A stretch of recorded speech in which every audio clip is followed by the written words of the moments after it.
Good evening મિત્રો, સૌને હોળીની શુભેચ્છાઓ. મજામાં? આજે આપણે હોળિકા દહન કર્યું. પરમ દિવસે આપણે રંગોનો તહેવાર ધૂળેટી ઉજવીશું. હોળીનું શું મહત્વ છે? આમ જોવા જોઈએ તો એક દંતકથા છે જે આપણે જાણીએ છીએ કે ભાઈ હિરણ્યકશ્યપ કરીને જે એક રાક્ષસ હતો એનો એ પોતાને જ ભગવાન માનતો હતો અને એ બધાને જ કહેતું કે મારી જ પૂજા કરો, બીજો કોઈ ભગવાન છે નહીં. હવે એનો ઘરે જ છોકરો પ્રહલાદ એવો નીકળ્યો કે વિષ્ણુ ભગવાનની પૂજા કરે, એટલે આને બિલકુલ ના ગમે.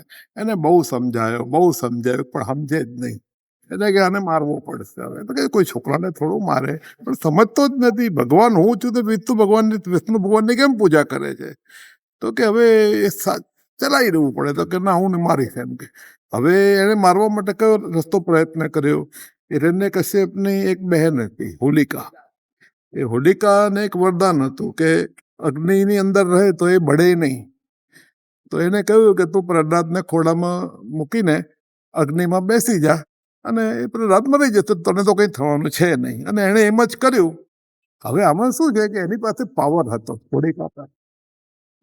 કોઈ દિવસ પાવરનો કે આશીર્વાદનો કે એનો દુરુપયોગ ના થાય, સદુપયોગ જ કરવો. એને દુરુપયોગ કરે કોઈને મારવા માટે. પાવર તો લોકોને તારવા માટે હોય છે, લોકોને હેલ્પ કરવા માટે હોય છે. આવું થોડું થાય. એણે કર્યું અને પછી એને ધાર્યું એના કરતા ઉલટું થયું અને હોળિકા બળી ગઈ અને પ્રહલાદનો ચમત્કારિક બચાવ થયો.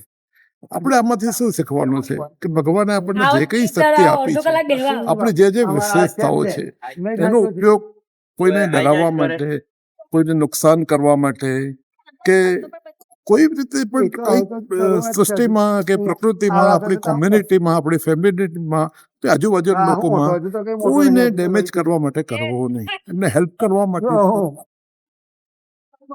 એ પાવરનો જેવો ઉપયોગ આપણે બીજાને હરાવવા માટે કે બીજાને અદેખાઈ કરવામાં અને એને ડેમેજ કરવા માટે કરીશું એટલે પાવર અલુપ્ત થઈ જશે. કોઈ પણ પાવર ભગવાને કેમ આપ્યો હોય, એને કદાચ થોડો વહેલો મોડો ટાઈમ લાગી શકે પણ એ અલુપ્ત જ થઈ જાય.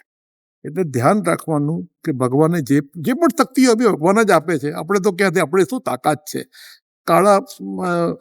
કાળા વાળવાળા મનુષ્યની શું એની હેસિયત શું છે? તો બધું જે કંઈ આપે છે ભગવાન જ આપે છે. જે કંઈ શક્તિ આપણને મળી છે ભગવાનની જ શક્તિ છે અને ભગવાનની શક્તિનો ભગવાનના કાર્યમાં જ ઉપયોગ કરવાનો, એટલે કે સદુપયોગ કરવો, સમાજના ઉત્થાનમાં કરવાનો, દેશના ઉત્થાનમાં કરવાનો, વિશ્વના ઉત્થાનમાં. એના સિવાય કંઈ પણ કરતો તો એ શક્તિ તમે શક્તિ વિહીન થઈ જશે.